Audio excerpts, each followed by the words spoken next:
Hey everyone, Beardo here, and it is time for the giant-sized, mega-huge comic book reviews for May 16th, 2012.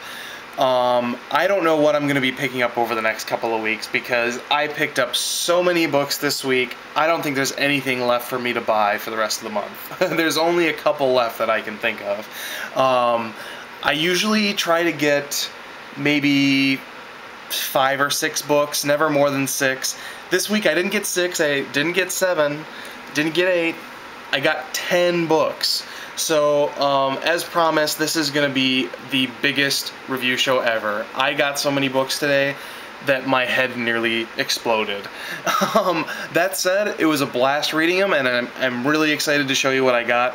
As usual, I have ordered them from sort of least favorite to most favorite.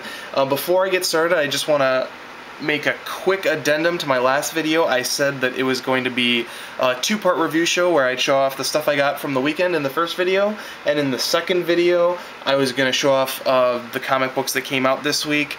It's actually going to be a 3-part video, folks. The first one, which you've seen, and then I'm going to break this part into actually 2 more parts just to make it a little bit more manageable for me and a little bit more manageable for you when you're watching. So as usual, I've ordered them from least favorite to most favorite, and I gotta say, Geoff Johns is striking out this month.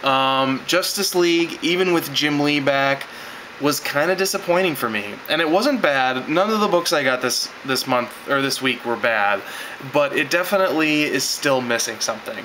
With Jim Lee back, it is an absolute, it's just wonderful to look at.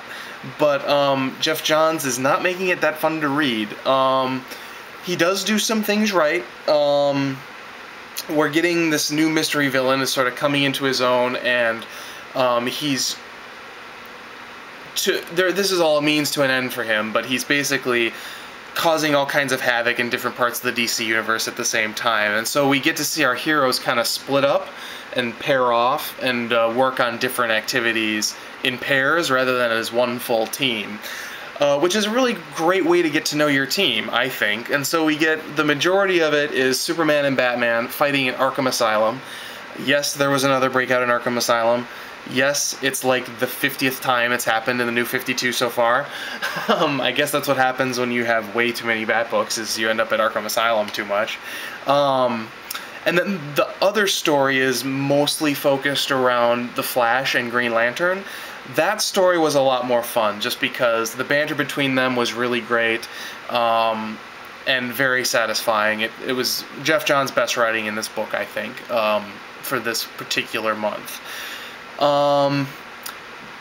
It's a good way to get to know your characters by having them split up and work together, but at the same time, he was still adding more character development through flashbacks on top of that, and I thought that that was a little unnecessary.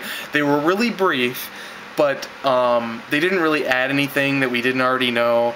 It was very much a like, let's reintroduce these characters after we just introduced them 8 issues ago. So it just felt completely unnecessary. But from a graphic novel perspective, I suppose issue 9 is going to be the beginning of volume 3 or whatever for the Justice League. So they felt the need to throw that in there. Really hurt the pacing of the book, but that's a small complaint. The biggest letdown for this book, and the reason why I put it at the bottom of my pile, was actually the Shazam story. And I've been open to the Shazam story. I've been plugging it the last couple months that Justice League's been out. The book has been just like this, and so Shazam has been kind of a nice through line. It's been sort of the best part of the book. However, since the main story is kind of getting going again in Justice League, Shazam definitely got the brunt of my criticism when I was reading it this time around. Basically, this is a backup issue where we get the exact same beats that we got in the last 2 backup issues. Backup issues are supposed to be, they're short, they're succinct, they can be told over multiple issues, but you gotta sort of bring out the goods and get it rolling. And I never thought I would say this about any backup title, but this backup title is actually treading water right now. My big problem with it is, I mean, Billy Batson has proven in the first couple of backups that, he's not the same Billy Batson we knew before the New 52. He's really angsty and doesn't, not happy about life and et cetera, et cetera. Comes off kind of emo. I wasn't against it until this issue, and the reason is because he's got a pretty good situation right now. He's in a foster home with a lot of kids who really want to get to know him, want to like him. There's this girl that's kind of into him, and he's just throwing it all in their face. And I was expecting him to kind of come around, and there's a point in this backup story where you think he's going to, and then he just kind of turns around and is like, whatever, woe is me, my parents are dead, and I'm sad. I mean, get over yourself, dude. It's just not working. Plus, I mean, we saw Shazam, aka Captain Marvel, in the very first backup issue as a tease, and it's been 2 or 3 issues since then, and we're still not, we still haven't seen the Wizard yet meet Billy Batson. So that is just kind of, again, it's a backup story. Let's get to the punch. Let's, get down to it. Let's get to the fun stuff. The end of the issue for the backup story was kind of a saving grace for it, because we get a hint at a reveal of another New 52 villain that we have not seen yet, I don't think, in the New 52. So that's pretty exciting, and you guys will probably enjoy that. But the bulk of the Shazam story was pretty disappointing. The Justice League story, decent, but definitely needed a little bit of work. Great art by Jim Lee. Otherwise, I don't know if I would have picked it up or not. Okay, next up, we have Star Wars Dawn of the Jedi, and Dawn of the Jedi is slowly but surely making its way up the ladder. Last time I reviewed this book, it was at the bottom of the list. My biggest problem with it is, I mean, it's world building, which is, I understand, sort of what goes into that, but there have just been so many different characters with so many different kind of storylines, and it just wasn't really adding up to me, at least in a meaningful way. However, issue 4 really is starting to come around. Basically, the main 3 characters is there's sort of this ensemble of sort of Jedi apprentices, and they're facing off with sort of a Sith evil apprentice who has come to their planet and sort of invaded for reasons that are unbeknownst to them. And in the last issue they fought. In this issue, they end up kind of having a tenuous truce because to sort of fight a greater evil that would have killed all of them if they hadn't teamed up. And that was kind of interesting. I'm curious to see if they develop the book more in that direction. I think it'd be really interesting to sort of have the 3 Jedi and the 1 Sith as sort of the odd man out, but still kind of a tenuous member of the group. I think that would be fun. We are still following the Jedi Masters, who are kind of on the lookout for the apprentices and sort of trying to figure out what's going on. And frankly, that story doesn't interest me. I want them to get rid of it and just stick with the Jedi apprentices. I think that would be a lot more interesting book, and the book wouldn't be so bogged down.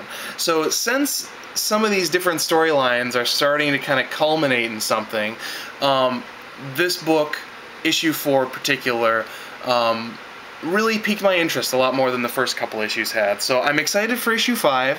Issue 5 will complete that first story arc, and depending on the strength of issue 5, we'll see if I'm going to keep picking it up. So we'll find out next month. Alright, next up, another book that's moving up the list.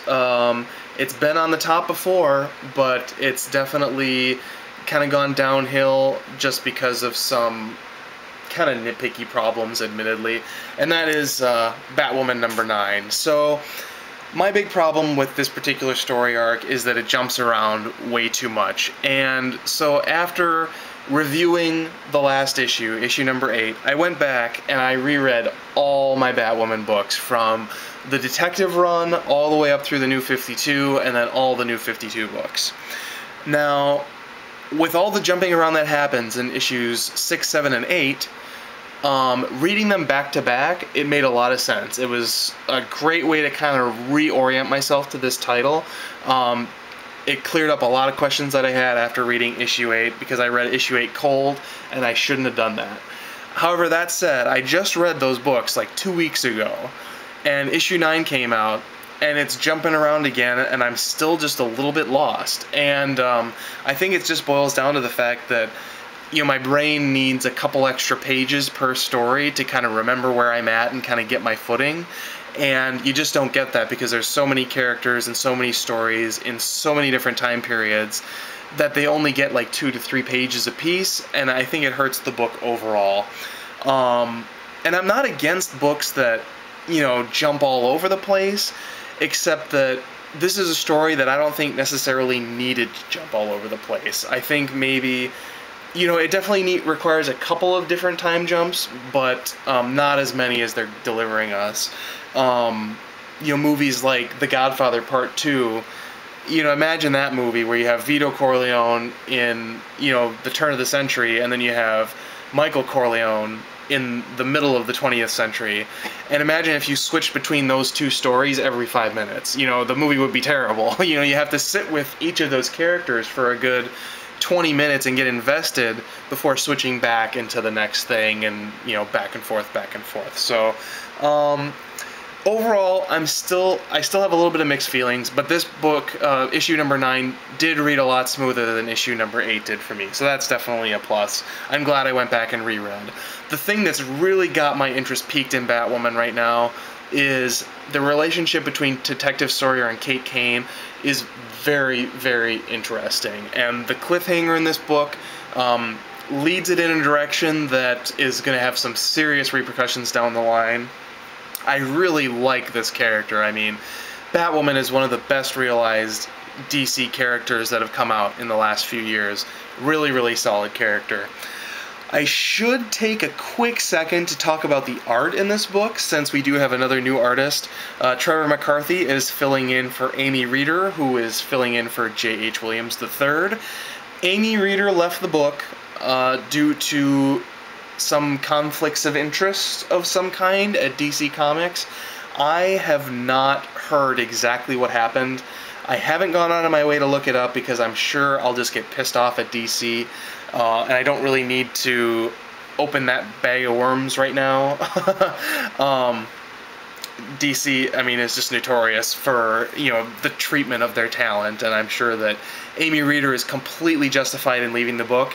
I will say that I really miss her. I mean, you know, my sole complaint with Batwoman up to this point has just been the way the stories jumped around.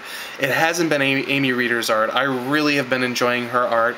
There's a couple parts of her art that are a little off, but at the same time, it kind of adds to the charm, because she's definitely, you know, strong, fresh talent that I think DC made a big mistake in kind of letting, you know, go down the tubes.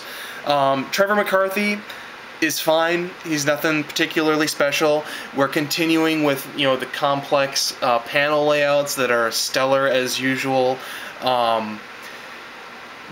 But, you know, I don't know. I'm just sad that we couldn't have had Amy Reeder for the whole arc. I think that would have been kind of nice.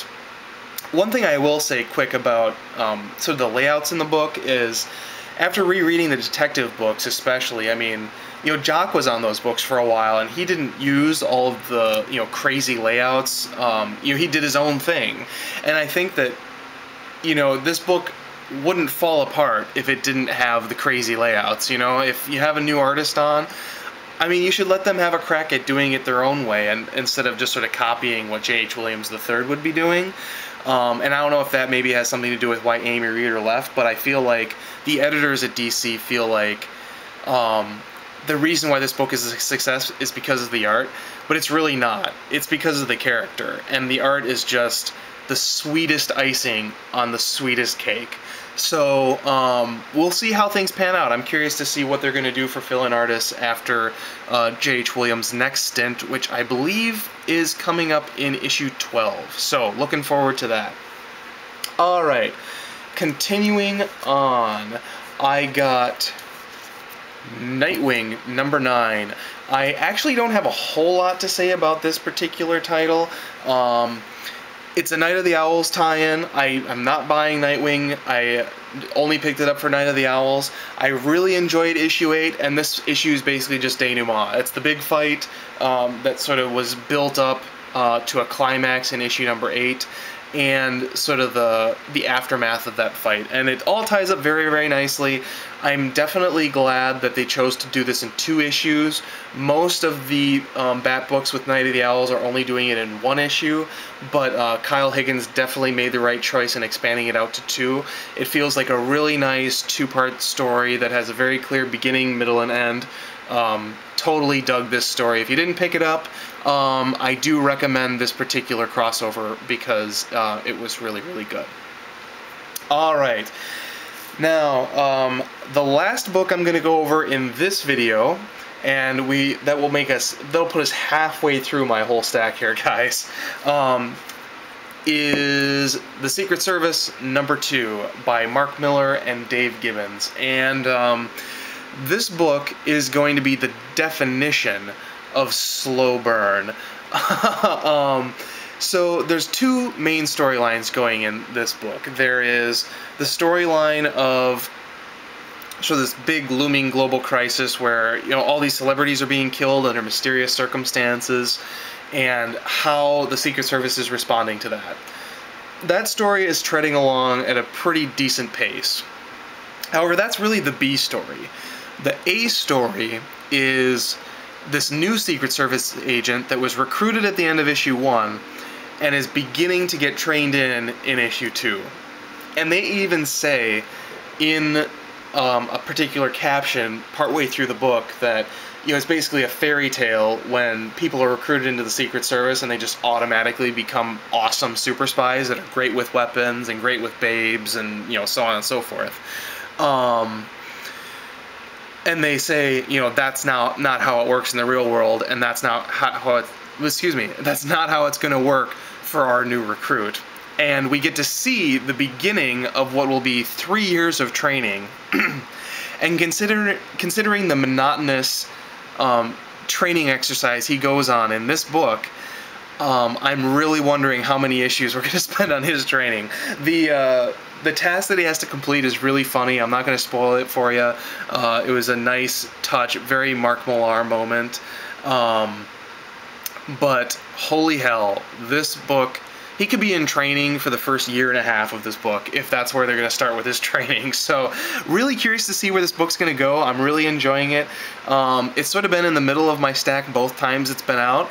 It's one of those, I mean, it's a solid book. If you like Mark Millar, then pick up the book. If you don't like him, don't worry about it. So, that concludes part 2 of now 3 parts in my giant-sized comic book review Wednesday haul for May 16th, 2012.